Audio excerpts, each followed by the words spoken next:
普京称，如果德美联手摧毁俄罗斯，只要10分钟。斯什区旅称，当前战况困难，瓦格纳在非洲遭受重创。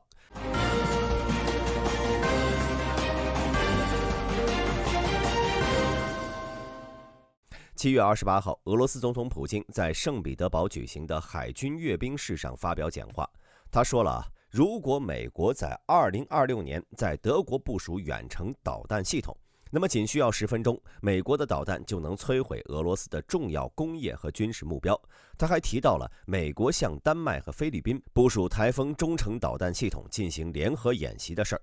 普京表示，要是美国真的在这些地方部署导弹系统，那么俄罗斯就无需遵守中导条约了。虽然俄罗斯一直也没有遵守中导条约，不过普京依旧威胁到了他们会对美国做出回应，还会把正在开发阶段的某个神秘系统给部署到某个神秘地点去。言下之意就是核威胁。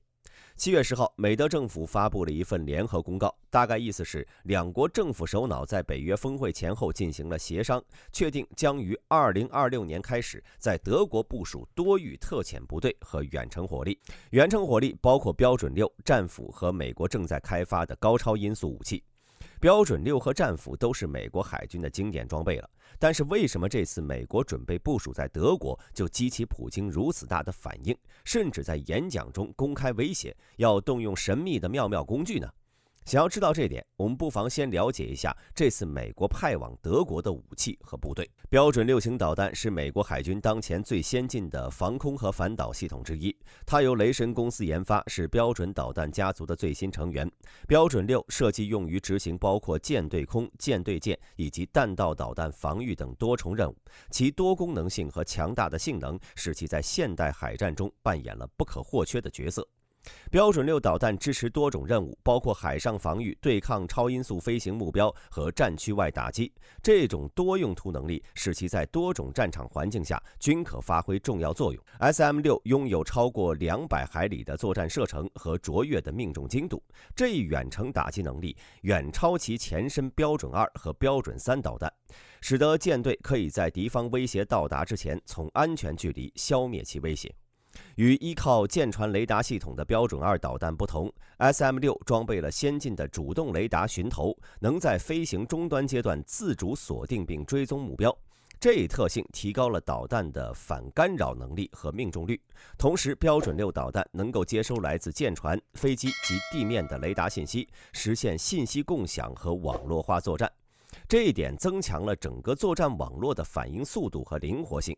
和其他同类防空导弹系统，比如海麻雀和欧洲的阿斯特30导弹相比，标准6的多功能性和远程打击能力是其最大优势。例如，海麻雀主要是用于中短程防空，而标准6则能执行包括远程防空和初级防导在内的任务。阿斯特30虽然也具备中远程防空能力，但在反弹道导弹能力和多任务灵活性上是不如标准6的。此外，标准6的进一步改进计划，比如 SM-6 Block 1A、1B， 在提高了导弹的速度和生存能力方面正在进行中，这将使其在未来海上战争中发挥更加重要作用。而战斧巡航导弹是美国海军的主要长程精确打击武器之一，从1980年代初期投入使用以来，已成为美国军事行动中的标志性武器系统。该导弹同样是由雷神公司制造，因其高精度、远程和多功能性而著称，被广泛部署在美国海军的各型水面舰艇和潜艇上。战斧巡航导弹装备了先进的导航系统，包括全球定位系统、地形匹配和数字化场景匹配区域相关性系统。这些系统共同工作，确保导弹即使在复杂电子干扰环境下，也能精确打击目标。战斧导弹的射程约1600公里，这使得美国海军能够在远离敌方防空系统的安全距离外发起攻击。战斧巡航导弹可以根据不同的任务需求装配不同类型的战斗部，包括常规高爆战斗部、穿甲战斗部以及核战斗部等。这种多用途性使得战斧导弹可以应用于各种战术情况，从打击固定目标到破坏重要设施等。如果该导弹被部署在德国，那么其打击范围可以覆盖包括莫斯科和加里宁格勒在内的俄罗斯东部大部分地区，都将被战斧导弹射程覆盖，这其中包括俄罗斯多个工业重地。例如圣彼得堡、库尔斯克等等。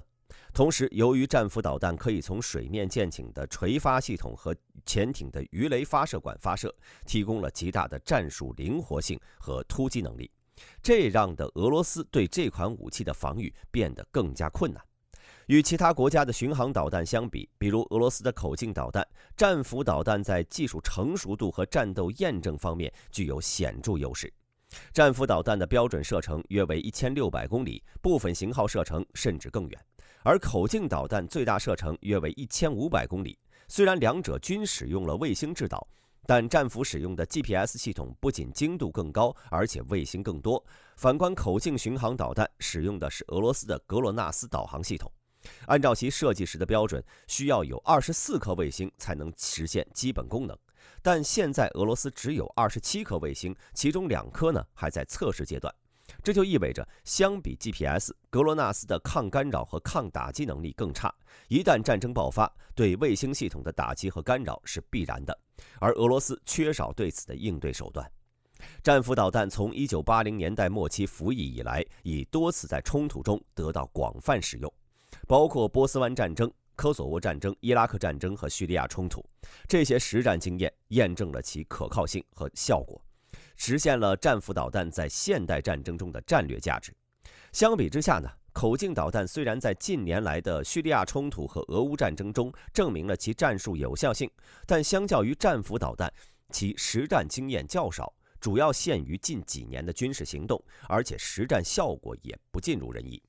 俄乌战场已经证明了北约的防空系统可以有效地拦截这种导弹，甚至没有必要爱国者这种高端防空系统。由于口径导弹缺少隐身性，为了躲避防空系统需要近地飞行，所以在2022年10月，乌军仅凭毒刺式肩扛防空导弹就击落了一枚俄罗斯口径巡航导弹，创下了人类战争史中首次单兵防空巡航导弹的案例。而正在开发的高超音速武器及美国空军和澳大利亚联合开发的 HACM 项目，也是美军目前唯一在进行的高超音速武器开发项目。目前关于该武器的公开信息较少，我们只能通过合同知道该武器采用了超燃冲压发动机。2022年9月，雷神公司获得了开发 HACM 的合同。该合同证明 HACM 将使用诺斯罗普格鲁曼公司的超燃冲压发动机，它被设计为比 AGM-183 ARRW 小，同时轨迹也和 ARRW 有所不同。ARRW 是美空军开发的另一款高超音速滑翔武器，射程可达1600公里，最高速度为7马赫。在2019年8月已经开始进行实弹测试。特朗普政府于2020年追加2成预算，但在其测试过程中多次出现了问题。同时，由于其1800万每个的成本过高了，五角大楼在2024年是停止了该项目的预算。但是，相对于近似的 HACM，则在2025年追加了5亿美元的预算。可以肯定的是，这会是一款综合实力要强于 ARRW 的武器。美国希望在2027财年之前使用该导弹，具备作战能力。说完了远程武器，我们再来聊聊这次美国将向德国部署的特殊部队——多域特遣部队。美国陆军的多域特遣部队简称为 MDTF， 是五角大楼为了应对现代战争那些复杂多变的威胁而建的。他想把陆地、空中、海上、太空和网络空间的作战能力都整合到一起，形成一个全面多层次的作战单位，能在各种环境里高效协同作战。这标志着美军在新时代军事战略上的大转型和技术整合。这种新的部队形式是美军长期以来海陆空协同作战经验的集大成之作。它摧毁了传统的海陆空军概念，是一种全能型部队，能够快速被部署到全世界的任何地区，并进行强而有力的军事干预。MDTF 这个概念是2017年美国陆军提出来的。第一个 MDTF 单位是2018年在华盛顿州的刘易斯·麦克德联合基地成立的。后来陆军又在2021和2022年分别在欧洲和夏威夷建了2个 MDTF。他们打算到2028财年结束时，总共建5个 MDTF 单位，以达到能够在全球范围内快速部署的目的。每个 MDTF 都要由好几个关键部分组成，比如多域效应营，他负责整合各领域的情报和作战数据，让多域协同作战更加高效。还有长城火力营，他们装备了远程精确打击武器，比如我们刚刚提到的那些导弹，用来打击远程目标。间接火力保护能力营则负责提供防空和导弹防御，保护部队不受空中和导弹威胁。旅支援营则负责后勤和支援，确保部队在各种任务中都能够持续作战。MDTF 的核心任务是通过整合多域作战能力，在竞争、危机和冲突中抢占先机。他们的任务包括直接行动及快速打击、摧毁敌方关键目标。多域侦察即在敌对被拒绝或敏感环境里进行侦察和情报收集。非常规战争即在支持和领导当地抵抗运动或游击队进行非对称作战。还有网络与电子战，在网络空间和电子战领域攻防，确保信息优势。MDTF 的设计不仅仅是为了应对现在威胁，更是为了适应未来战争的需求。他们整合了先进的技术和武器系统，比如高超音速导弹、无人机和网络战工具，这样就能在各个领域同步打击，高效协同了。和美军其他仅仅存在于 PPT 里的项目不一样， MDTF 呢是已经通过了实战测验了。比如2023年2月，第一多域特勤部队在雷霆打击演习中就成功部署了长城高超音速武器系统，从华盛顿州的刘易斯麦科德联合基地发射到了佛罗里达州的卡纳维拉尔角。这次演习就验证了 MDTF 在实战作战环境中的指挥和控制能力，展示了他们快速部署和远程打击的实力。到2028年，根据美国陆军的规划， MDTF 的结构和能力还会进一步完善，涵盖更多的多域作战场景。每个 MDTF 都将具备更强的自主作战能力，并且能和盟国和伙伴国家的军事力量更加紧密地协同作战。而德国作为欧洲大国之一，和俄罗斯在历史上就是死对头，因为相比于英法，德国和俄罗斯的距离更近。东扩是历史上每一个俄罗斯沙皇的梦想，而只要俄罗斯东扩，其势必会和首当其冲的德国发生冲突。在二战之后，德国开始了长期的去军事化，即便现在德国右翼势力高涨，其政府对军队发展的限制仍未取消。而在面对隔壁正在被侵略的乌克兰，坐拥200万军队的俄罗斯，军力薄弱的德国自然是要找一个靠山了。有的观众可能会问，德国不是北约国家吗？一旦俄罗斯发起进攻，就会自动和包括美国在内的所有北约国家宣战，何必再要求美国在本国驻军呢？这其实就涉及到了北约的内部问题。想必经常关注俄乌问题的观众已经看出，北约内部它并不是铁板一块。以土耳其和匈牙利为代表的部分东欧国家对俄罗斯抱有幻想甚至是好感，这让北约的决策能力遇到了很大挑战。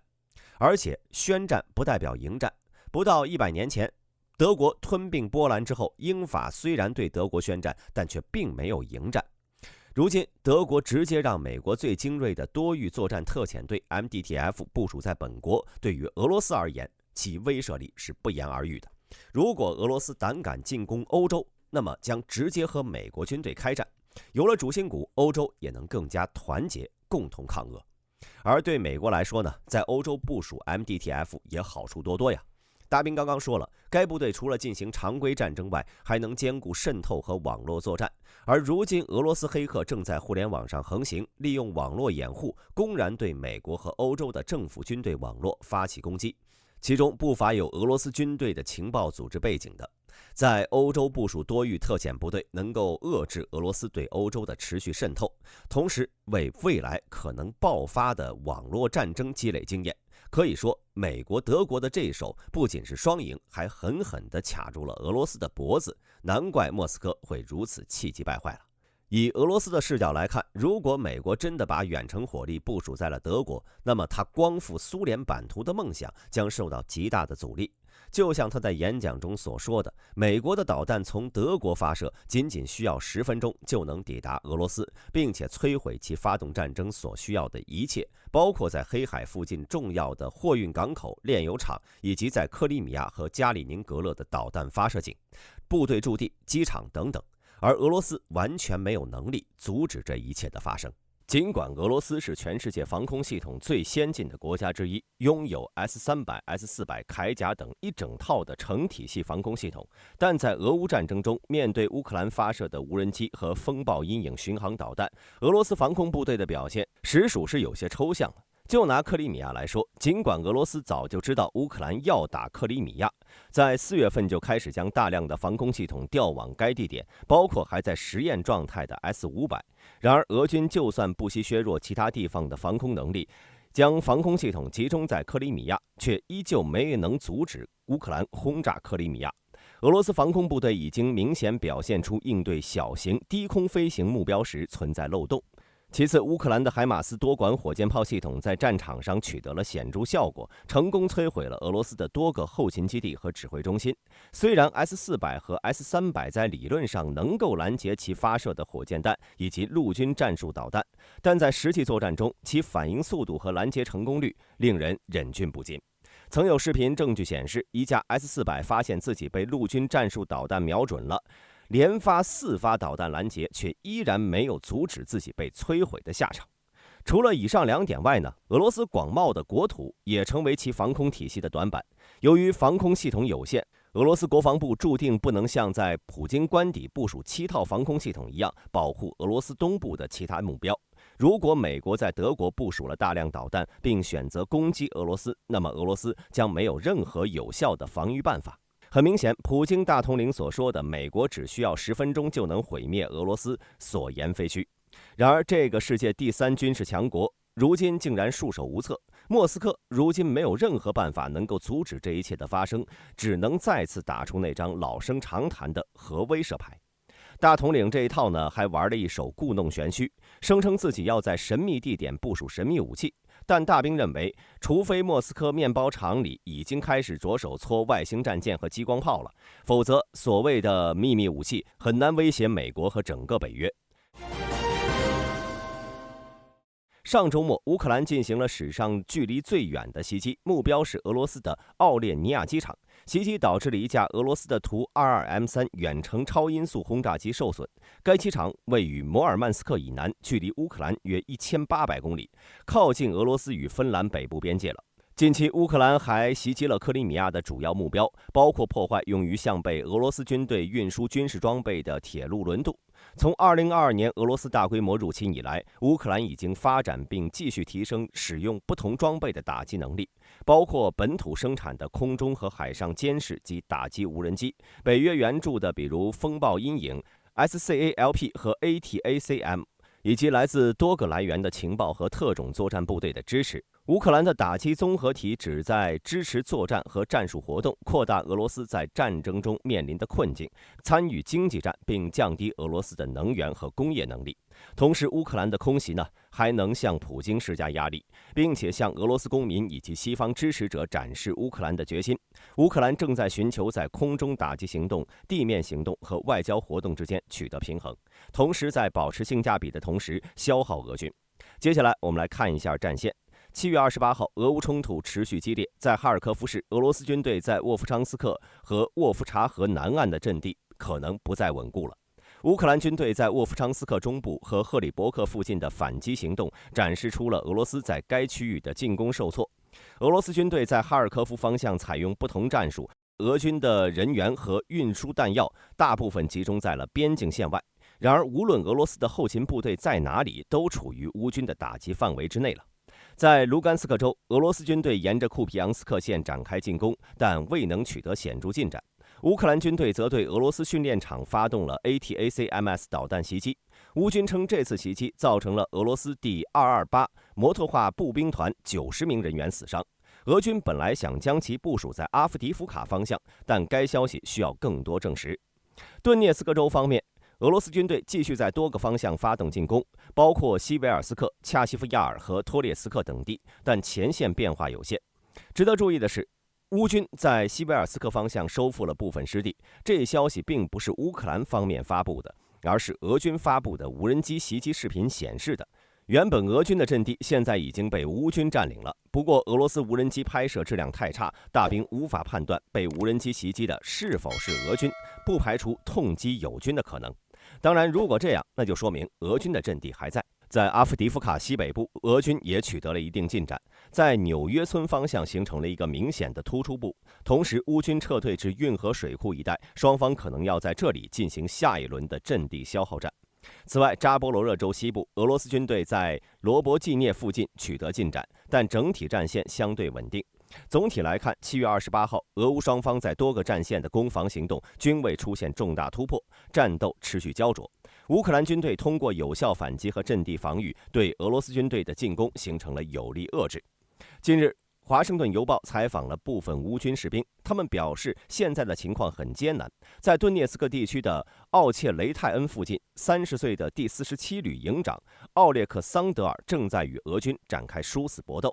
他坦言，乌克兰军队正在面临前所未有的困境，而普京的军队则越来越近。根据乌克兰军事协议，他只使用呼号作为名称。这位呼号为天才的营长透露，他们的战术相当狡猾，试图在一个方向吸引我们的注意力，然后在另一个方向发动突然袭击。奥列克桑德尔表示，俄军的首要目标是摧毁乌军，其次是通过推进战线，在和谈中获得更多筹码。